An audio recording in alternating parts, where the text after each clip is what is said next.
my face. Hello. When it comes to Mother Earth, we're all motherfuckers.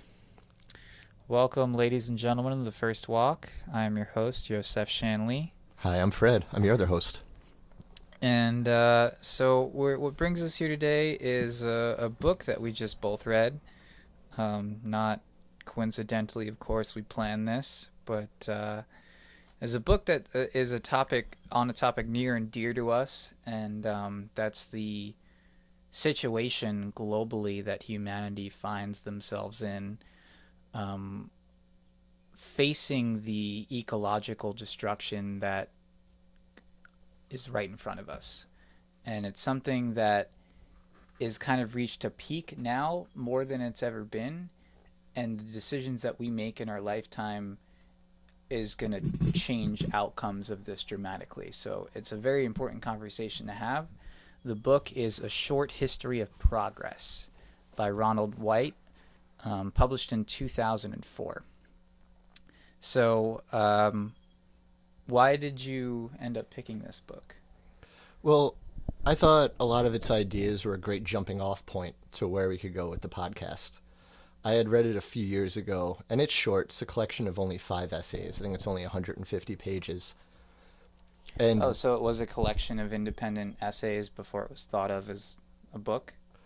I believe that's how he did it, yeah. Or I think he just had an idea of what he wanted to talk about and just wrote 5 different, essays. Because the book itself, each chapter is just a different, topic or theme, and really just focuses on not really anything. It's not specific. It's specific, but it's also kind of generalized. Does that make sense? Well, now that I'm thinking about it, each of the chapters could stand on their own. Yeah. Each has little different research papers or anything like that. Yeah. And I had like 5 English projects he put together. Yeah, exactly. If it was like a semester of college, it could be like 4 different term papers, or if you were in high school or something when you had quarters. But I first heard of the book, actually, Chris Ryan's podcast. And, I enjoy the way that he thinks, too. The issues, he drives around the country. Me, myself, I love being outside, I love hiking and stuff. He's writing, for those of you who don't know, Chris Ryan is the writer of Sex at Dawn. Yeah. He is a person that looks at early human history and tries to draw from the archaic prehistory way of man for some kind of wisdom, when the morals in the modern world have gone inept in one way or another, which is the common theme of humanity. When we find that the values that we base society off of have gone awry in some way, we kind of cast ourselves back into history to look for answers. And I think that's something that's happening now. Oh, definitely, yeah. I mean, metaphorically, it's when you lose your way on the trail, you got to backtrack to find the trail again.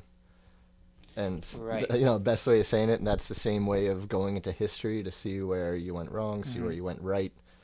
And I think also, too, sometimes we remember the better things in our past, and that's the trap of nostalgia. Oh, yeah. So we don't want to fall into that either, of looking back into history saying the times were better. Because when you do that, then you get the president that we get now today of saying we need to go back and, in a different way. Right. It gets a little bit muddled as to what exactly was the time that we want to go back to. Right. Yeah. But in this book, Mr. Wright, he takes a look at that. He tries to paint a picture of humanity through a select number of civilizations, and he outlines the pitfalls that they fell into that caused their inevitable collapse. So he goes over it's not exactly a linear history of progress that he talks about, because he leaves out major things that happen in history, like, say, the printing press or the invention of the wheel.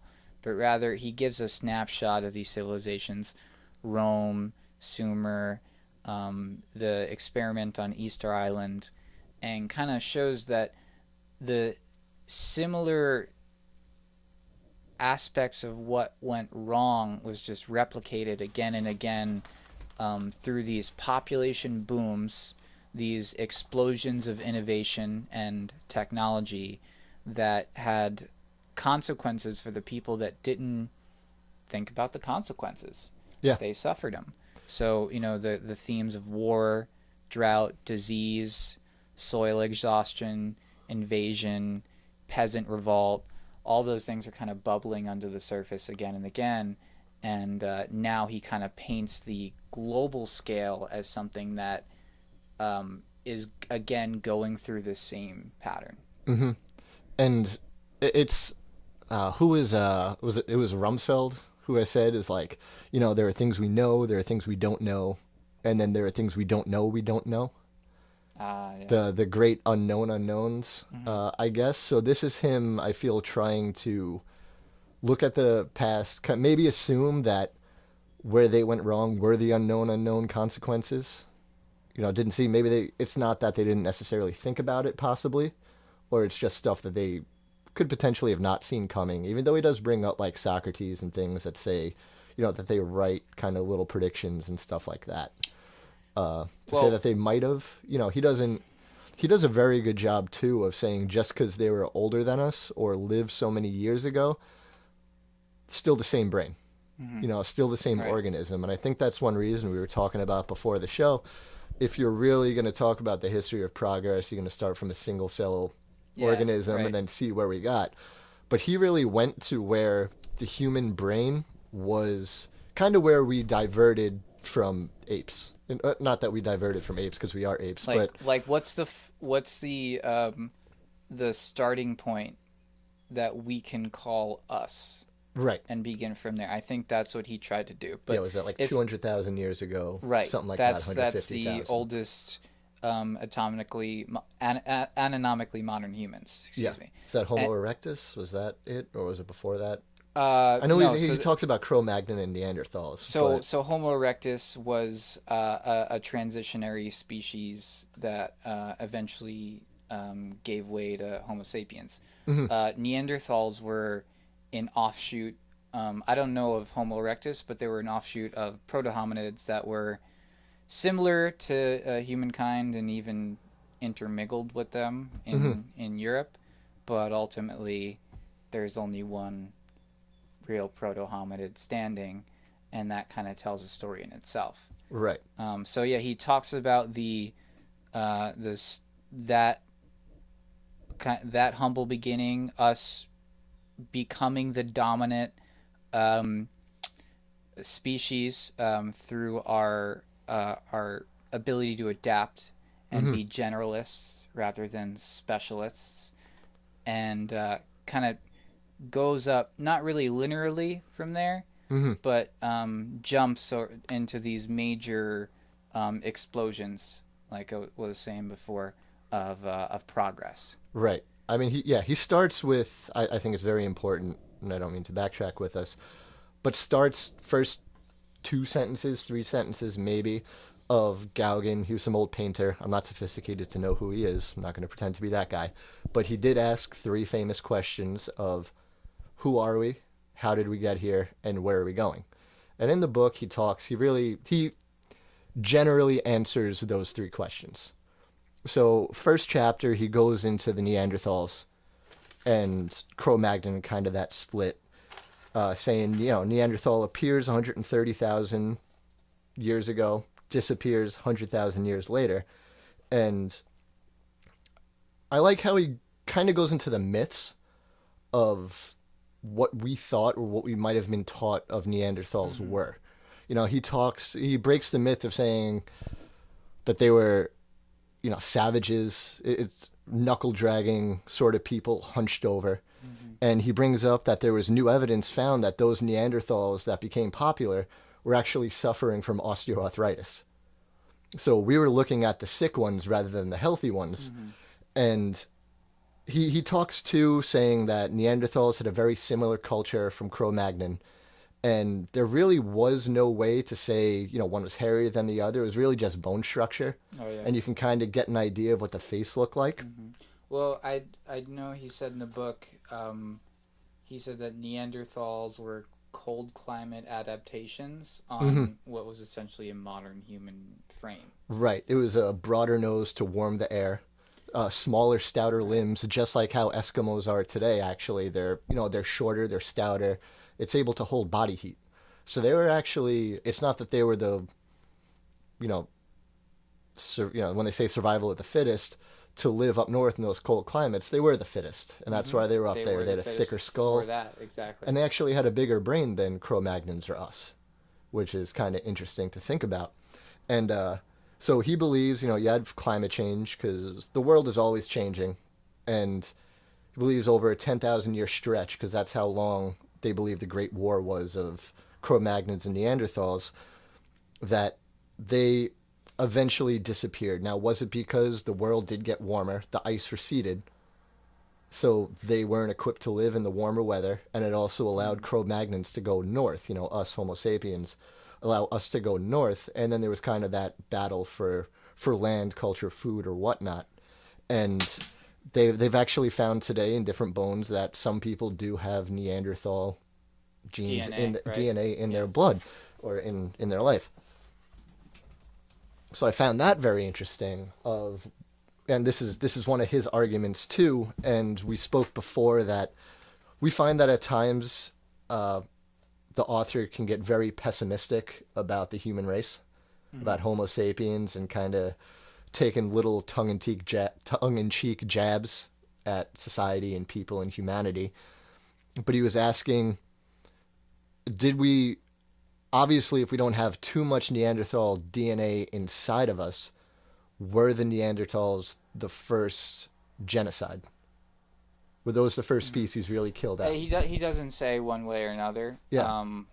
I mean, it's clear that there was definitely some collision between Cro-Magnon and Neanderthals, but it's really only speculation. A lot of people say it was disease, climate change. The last ice age ended, and that I'm sorry, the last ice age ended like 12,000 years ago. So this is like 4,000 ice ages ago. But an ice age Right. ends, and all of a sudden now it puts pressure on these people to go into new climates or to adapt to warmer climates where Homo sapiens were probably better adapted. Yeah. Mm-hmm. Exactly. And that's, he only focuses on Neanderthals, but all around the world there's different forms of Homo sapien dying out, and the last ones to stay are us. So his question too was, look, if we're really if that was the first genocide or the first recorded genocide, because there could have been some before them Mm-hmm. or whatnot, uh, does that mean that we are just the descendants of the most ruthless people or Oh, the most sure. Oh, ruthless, yeah. animals? We absolutely are, Yeah. and that's why all our cities were built with walls, Hmm. because the conquerors won, and if you got conquered, then you lost, you know, Right. and it's as simple as that. So it's kind of this very annoying necessity that has carried over into the modern day, where we're spending trillions of dollars on defense, which is something that he talks about.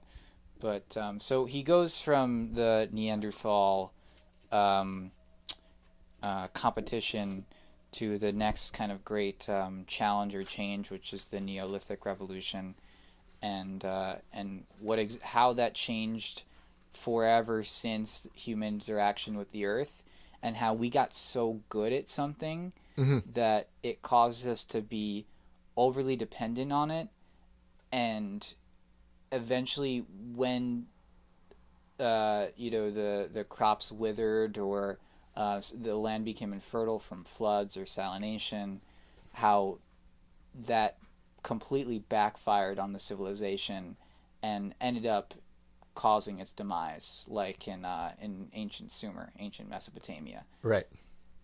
Stuff that we'll get into more. Yeah. So within that, I mean, he starts that off. He calls it a progress trap, and this is going back to the title of the short history of progress. Exactly what you said before. And his first example of that progress trap is hunting, and he uses it first by saying, uses the saber-toothed cat as an example, saying once a saber-toothed cat gets so good at hunting and he eventually kills all his prey, eventually the saber-toothed cat is Yeah. dead too because he One, has nothing else to eat. right. And is that what humans are? I mean, Once we drive all the buffalo off the cliff, hmm now all of a sudden there's a buffalo to eat for the next month until all that goes bad, yep. and then you're starving. Yeah, exactly. And I like to he kind of made this argument, or people make it back and forth, saying all these extinctions that happened during the human's time on Earth, being the dominant species, is it caused by the human? And if you go and listen to guys like Randall Carlson or something, where he'll say, a meteor hit the Earth and it killed off a lot, like humans can't just do it themselves. But his point was the Earth at that time, like, we're living in a very stable climate this is the longest time I think the climate has been this stable for a while, right? I mean, I'm no climatologist or whatnot, but I feel like that's a huge trope. I don't know about the longest time, but it's been stable for a long time now, about 10,000 years. Long enough for us to get stable, yeah. where we are and to live comfortably and eat. But the Earth was always a very volatile place where constantly, changing climates, and it would be hit by asteroids more. I mean, what killed out the dinosaurs and stuff like that. But his argument was that animals survived that for the most part, a bunch of different climate changes and everything, able to migrate. But it wasn't until humans really perfected the spear, perfected running mammoths off of cliffs or buffaloes off of cliffs, or until they get the gun and trains where they can drive. Because apparently this is what settlers did too, to really fuck with the Indians, was drive on trains and shoot buffalo. Oh, yeah. Just because they knew that that's what they survived off of. And you had such a settlers didn't like Native Americans. It was tit for tat sort of shit. And the settlers had better technology. So they just go up and down the countryside. You're on a train, you're given a gun, you're able to shoot buffalo, let it kill out, because that means that Native Americans can't eat. So suddenly you have technology to kill off all these animals, mixed in with climate change, mixed in with diseases, mixed in with blight, anything like that. So that's where he makes a strong argument that humans are a huge cause of all these animals' extinctions. And when we get good at hunting, suddenly we're not really going to have the food to eat anymore. Yeah, don't kill off your host. It's a rule of the parasite. No, yes, number one rule.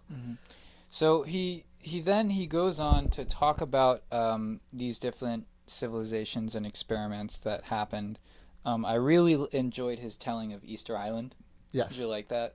Yeah. I didn't know. So the European settlers came to Easter Island in 1722. It was, and they Captain saw Cook. It was like a remnant of what it was. There was just like all these heads there and no trees and starving. He said there was like one or two people for every giant statue head. Yeah. And then they came back 50 years later and it was like worse. They got into further war, and not only that, but they disseminated all the stone. Maybe not all of them, but they just started cutting off all the noses and destroying all of the statues that their ancestors built, because they were so mad at their ancestors for having so little regard for the future. Yep. They robbed from the future. And then he uses that, of course, to say that was a microcosm of what's going on the planet right now. Exactly. It's he uses that as that small example. But it was cool. I mean, I've heard plenty of science classes, use that to be like, is that where we're going? Because you could see, and I liked his point too of what did the person think when they're like, oh, well, this is the last tree. We ain't got no more wood. We got to cut this one down. They thought that this is part of their religion, that the gods would honor this and keep on bringing more abundance, and then the last of the canoe from the trees that they cut down years ago breaks down, and now they can't fish, and then they starve. Little ironic. Sorry. Side note. Rapamycin, which is a sort of, I mean, when you say mycin, I think it's an antibiotic, but it is some sort of microorganism used as medicine. Very good for life longevity. Okay. And I think it actually became like some sort of a cancer drug. We could look that up more, but I still think talking about it, how that was, they're dying out, but still something kind of cool came from it. of rapamycin. Something to look into down the future. Take note, viewers. Yes. Rapamycin. Tim Ferriss talks about it a lot, and he's just all human optimization and shit. But going back to so it's when you look at human history as a product of biology, as just another branch of nature that developed this way, you can get a lot less mad at our ancestors. I don't have the same sort of contempt for our ancestors that the people on Easter Island did for their. They had more of a reason, I think, because it was so obvious. Right. But with us, it's like the Industrial Revolution was just a necessary step. The Cold War was just a these are things in civilization, not that it couldn't have been done better, or some disasters could have been avoided. Of course they have. But at the same time, to get to the level that we're at now, it did require so much sacrifice. It required a lot of mistakes to get to where we are. And you can't, it does no good to just sit around and blame them. What you have to do is think solutions. You know, you can only outline the problem and blame the people that made the problem for so long before you just let the solutions dry up and this problem get worse. Right. I mean, it's something you do on an everyday basis. It's growing up. If you're still an angry adolescent, I'm eventually coming out of my adolescence in my early 30s. You're mad at why did you mad at your parents? Or why did you do this? And whatever. Yeah, you could spend your time being mad, and that's not helping anybody. Or you could see what was wrong and then decide to fix it and not do it. It's, life's in motion. It's the idea. I think it's Howard Zinn who said, it's like, you can't be neutral in a moving train. You're either going to move backwards or you're going to move forward. So you gotta look for the solution forward rather than just focusing on everything bad that's ever happened and being mad about it. Use that anger to get something done. Yeah. Best way to say it. Right. There's a couple things that we can't do in this situation. We can't freeze up. We can't just forget about this, even though it's so much easier to think about our own lives on an individual basis. We have to think and act as if we're part of a collective, as if we're part of like ants building an anthill, rather than like, oh, I got this Dorito that's 50 times the size of my ant body. Let me keep it all for my. That's not how ants think. No. They spread it out, but human beings are in the unique situation where we're conscious of how much of our resources we can take, and we can mediate it and control it in a way that no other piece of biology has done before. And that's really where nature transcends to a higher order of magnitude, a new level of being for humans, is that we have the unique opportunity, and it's a window of opportunity, it's not forever, to decide what relationship we want to the earth. Right. Do we want to be the caretakers of the earth? Do we want to be the advanced space traveling civilization that leaves the earth behind like it was the womb for humanity, and we're off to venture in the vast universe? Or are we meant to be a fossil, like 97% of the species, or whatever the majority of the species that exist on planet have been? Yeah, right. 98% of everything that has ever existed died. So, but that brings it back to one of his cool points, I thought, of him saying, what is humans' relationship to nature? And humans are one of the only, that we know of, at least, only species that, his point was, we've replaced genes with culture. Taking ourselves out of evolution and used culture to transcend nature. Really. Right. I so mean, so in the past, when humans had adaptations, or when we had adaptations as part of the biological kingdom, they were slow. They took place through things like natural selection, gene diffusion, where it was gradual processes of limbs changing and bone structures changing for evolutionary advantages over, many successive generations.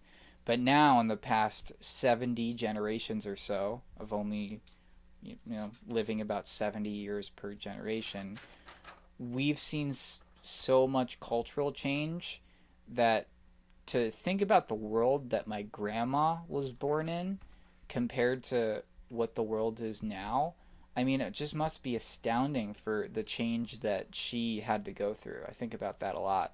Mm-hmm. And how, when we get into our 70s and 80s, the change that we've experienced is going to be even greater Oh than yeah, what she experienced, which is, it's so overwhelming. You can really just, freeze up at the thought of all of it.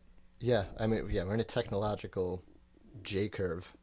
It's just J going curve. J curve. So if you look at a map, just how it's the rate of change. I call it a J curve of Mm-hmm. things moving exponentially. You think that the slope is super steep going up, and like the letter J kind of starts out a little bit slow, and then Oh, eventually okay. just gets to a vertical line. Okay. So that's kind of the way that they explain rapid change, or they or whoever Well, you know what? I gotta did it. say, it's a pet peeve of mine when people say that They we're said it. progressing exponentially, because exponentially is actually like the orders of magnitude go up exponentially when you, so they double, they multiply by itself each time. Yeah. Really, things don't happen like that. They accelerate, Okay. but the acceleration looks exponential. It's so rapid, so fast.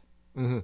I mean, he gets into this. I understand what you're saying, and I'm sorry. It's just one of those things that's saying like You're forgiven. a bajillion, or give me a second when you really Yeah. need like a few minutes or anything like that.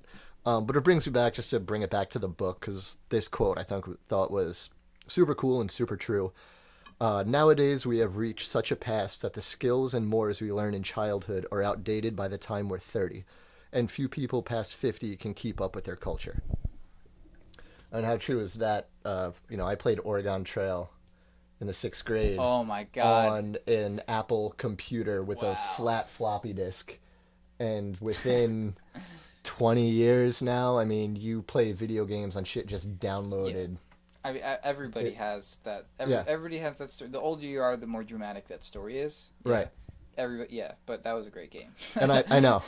And that's one thing too, working in the job that I am, is people coming in and telling me of how their old skis were. And I was like, okay, I get it. You're old and technology Right. was different. Uh, but people just want to be listened to and Yeah. everything. So I get that. Um, things we did in our day, well, that could be 10 years ago, will be incredibly different. So let's get over that the world's changing. So where I felt like he was a little bit weak, was emphasizing the solution aspect of it, Mhm. and maybe that's for the better that he didn't get too specific with solutions, so that the book can have a little bit more of a timelessness quality about it. Yeah. However, it does fit very well into a date. 2004, the book was published. It was probably written around 2002, 2003.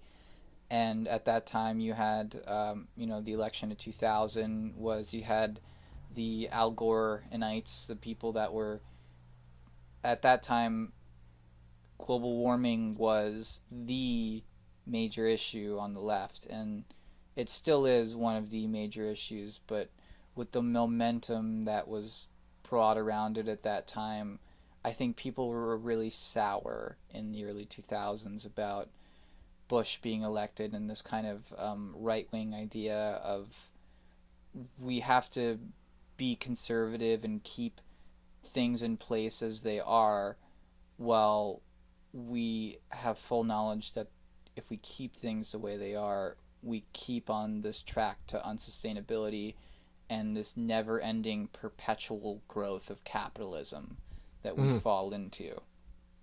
So, like, reading this, I'm sure your mind was running through solutions as well. Like what, as an individual, how is this supposed to change our mindset when we put this book down and like walk into everyday life again? That's a very good question. When you put it, you put it down.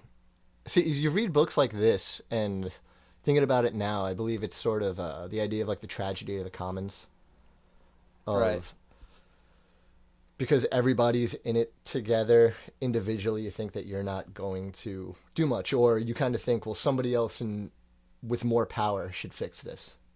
Mm-hmm. Like I'm not able to really do it because I'm just a guy still living at home, trying to get my life together, just trying to learn as much as possible. Uh, but how I see it, it's it just changes how I act with people, I think, and just the little decisions that I can make every day. Yeah, the sense of urgency, like where is the urgency in your everyday actions that Mm, reflects the urgency that we're going through as a society? right. You know, do you wake up with the notion that all of human history rests on our shoulders? It's a lot of pressure, but it's true. Yeah. I know it's not easy to think about it that way, but like when you paint this picture of humanity and you talk about the progress that we've made since we've been proto hominids or whatever, the sacrifices that our ancestors made hundreds of thousands of years ago for many successive generations all kind of culminate to this moment of globalization that we exist in right now. And like I said to open the podcast, the decisions that we make in this lifetime completely affect the outcomes of that.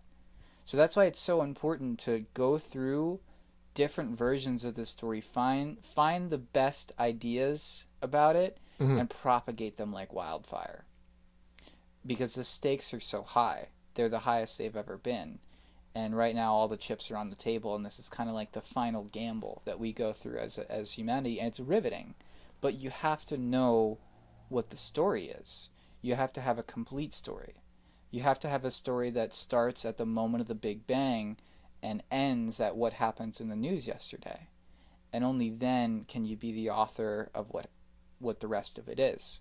But you can't write the last chapter of a book when you haven't read the all the rest of it, Right. you know?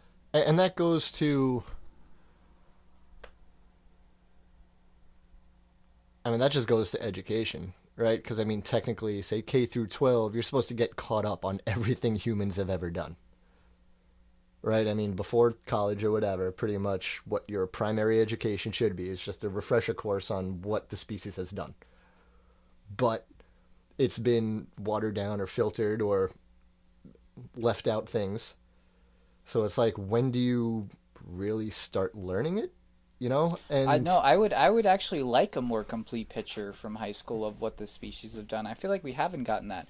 We've gotten glimpses of its achievements through things like reading history and learning trigonometry and stuff, but I never felt like I had this picture painted to me in the way that it is no, because the structure benefits from not talking about it. right. If we talk about it, then we have to change society because Hmm. obviously the unsustainability of it is staring us at the face.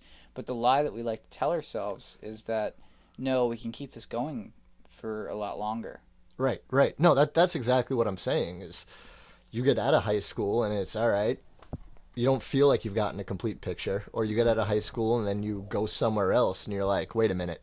You talk to other people, or you go and take classes from other people or whatever, and you're like, all right, you were taught something completely different. We're not on the same page here. Uh, Whether or not it's right or wrong, but that's one huge issue. So maybe that's one thing with this book and stuff like that is you gotta be an everyday teacher with other people Hmm. and not talking down, but you gotta raise discussions like this and then Which is just hard. just People talk. people don't want to talk about, or people are in some cases too quick to get political about it. Hmm. For some reason, this has become a partisan issue. Um, when there inevitably has to come a point where it can't be, right? I mean, we can't have political parties deny this up until the very end of our destruction. I mean, there's going to get to a certain point where the sea level is going to rise, the oceans are going to acidify, to a certain point. The rainforests are going to be cut down to a certain. The biodiversity is going to decrease on the planet to a certain point, Hmm. where we can't keep on pushing the same. It's all going to be fine and dandy. That it's not even that we say that; it's that we just exude that attitude because Yeah. we don't walk around with the sense of urgency. No, not at all. The easiest person to lie to is yourself, and damn, is it fun? Mm. I think, and it's the same way when you see people in abusive relationships, or just in bad relationships or whatever. It's easy to deny. It's easy to deny it and be like, oh, he's good when he's not drinking. Well, too bad he's always drinking. It's that sort of thing, and it just makes you feel better to tell yourself that everything's okay and we don't need to change it because change is work, and you have your stressors every day. If you don't take the time to really examine it and know what matters, what doesn't, and yeah, I think too is we live in stressful situations every day, and then we convince ourselves that those are the most important things out there to get through your day, when they're not. So if anybody comes at you with you know, we're cutting down because of factory farming, we're cutting down a whole load of rainforests here, so that's really affecting the medicines that we can get because we're killing off venomous animals every day, and we're not going to be able to cure these diseases because actually it's all here. It'll eventually affect you, but people don't want to have that on their mind and on their plate too when their kid is screaming or has their own disease of itself. So it's, you really, And there's a balance too because it's not like you can always think this way. I mean, really, the best thing that a lot of us can do on an individual level is kind of the Jordan Peterson sort yourself out, mm, clean your room mentality. In other words, just get your life together, be the most actualized person you can be, and then be really, really conscious of this decision too. Don't just be the hot shot that is going out to get the superficial goals that you want in life. Like, even if your goals aren't superficial and you want to find yourself in a cabin in the woods or in an eco-sustainable community mm, or just at the height of the capitalist hierarchy, still think about where you fit in the context of this problem mm-hmm, because it's so epic. Why wouldn't you want to be a part of this? I mean, this is a chance for the greatest heroes of humanity to step out and make decisions. And the thing about heroes is it doesn't always work like how it works in Homer. The heroes aren't these king-like, godlike people that come and swoop and save humanity. The history is made up of millions, billions of ordinary people mm-hmm. making everyday ordinary decisions. And that's really what shapes us. I agree. And this is kind of a thought that I had coming over here of wondering what are awesome quotes to kind of jump off of and things like that, or dropping quotes and be like, oh, as this person said. People drop awesome quotes in bedrooms, in bathrooms, in wherever every day, and they don't get the credit for it. Why does it just have to be a famous person who said it? Mm-hmm. Like, you get what I'm saying So, here? so It's like in that other same. words, it's like the intrusiveness of art, not just quotes, but how good art can penetrate our lives and make us question, make us move, make us act in ways that we couldn't act otherwise, or we wouldn't have the motivation to act otherwise. And that's why it's necessary in this scenario that we've set ourselves up in. Yeah. Is that no movement, no environmental movement, no sustainability idea can push itself forward without good art. So that means the writers, the musicians, the visual artists all have to think about this problem and to how are they contributing to it Right. Yeah, having just good artists every day and to put it consuming through. that, man. And I mean, consuming it. yeah. Which So which you're only going to get, and he brings it, just to wrap it around to the book again. When you look through it, it's leisure and art is born of a food surplus. Like, things have to be going really well in order for you to have art. right? I mean, you don't have to be stressing every day of where your next meal is going to come from, where's your warmth going to come from. So it's like, Yeah. you know, Yeah, it's we can't say that art is the solution here when we still have 80% of the world lives in substandard housing. yeah, exactly. We have to get to a point where those people could start making art.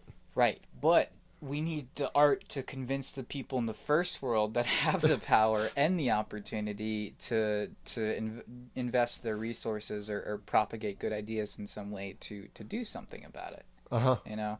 So at the same time, it's one of those things where it depends on the location, and you have to look at your audience. You know, what do they need? It's like the whole like throw Bibles at the kids in Africa Yeah. campaigns. You know. Mm-hmm. I was just looking because he and we had discussed this, that it was pretty cool. And I think, sorry, Joe, talk for a minute so I can find this, but it's the idea of where the name Lord came from. And now I think when I first started talking about it, it was, you know, a lord of people ruling over you, kind of an economic term or whatever. But now even when you bring in art, the term lord comes from the Old English Halaford or loafward, he who guarded the bread supply and was expected to share it. Yeah. So it's anyone or anything who has surplus, whether it's monetary surplus, food surplus, art surplus. You know, you got to go share it and just keep. Where's It's the not loaf, communism of bitches? redistributing the wealth, but if it's the same idea of wind. You know, it's so silly. The definition of wind is air moving from high pressure to low pressure. There's a surface, Oh a yeah. lot of pressure here. And it's just such a simple concept. It's Uh-huh. like, you ever get really high and realize a cliche? And it's like, oh my God, I get it now. Right. But it's that same concept of wind, of there's a lot over here and not a lot over here. And it's going to move to that way. So whatever you're doing, things that are beautiful, if you create enough beauty, if you create enough opportunity in your life, that's that high pressure of air. It'll eventually go to somebody else or some other thing. And you know, when you read books like this, or any sort of book to figure yourself out, that's what kind of happens to the person next to you. You know, it's crazy how things can flow, because we're all social creatures. You're around a happier person, you're going to be a little bit happier too. You might be annoyed by them if they're a little bit too happy, and you're a little bit sad of like, who the yeah. fuck is this guy? But then there are days where you're I just, know that, man. yeah, I mean, we've all been there. But then, or shitty people, suddenly your day starts to get shitty. It's, you know, you read a book like this, you pass some knowledge on, you have the conversation. One of the reasons why we started this podcast is to kind of keep that moving, keep information moving, and maybe just better ideas on how to fix the world that we're living in. You know, starting in a small way. Yeah, this feels like an uncomfortable talk with my mom that like I'm like really glad that I had that, you know, we like have been putting off or something. It just feels like good to talk about, you know, like I feel inspired just from this conversation here, Okay. you know. So Wait, how'd your mom fit into this? I just got I'm a little just confused. like I'm saying like an uncomfortable conversation Oh, that you don't like having, that you have and that you feel better about having, that you spoke about it. uh-huh. It's one of those things, man. Yeah, I agree. So, A Short History of Progress, Ronald Wright. Um, I still think it's worth getting the book, even if you feel like you've digested some of the main ideas here. Be wary, it doesn't have much in the way of solution, which I think is good. It kind of sets us up to create our own solution. So, if you got this far, let us know what you think about this problem. Well, I don't think that a book like this, especially him, I think he'd be even more arrogant or whatnot to try and propose a solution, because he just kind of went through a bunch of history being like, they thought they knew the solution, but they really didn't.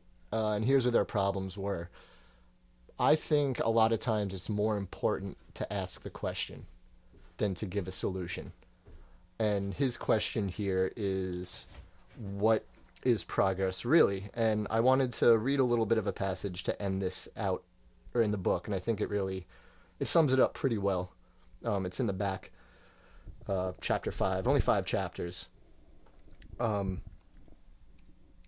A belief sufficiently defined by the historian Sidney Pollard in 1968, which is progress, the assumption that a pattern of change exists in the history of mankind, that it consists of irreversible changes in one direction only, and that this direction is towards improvement, meaning, you can't go back on progress.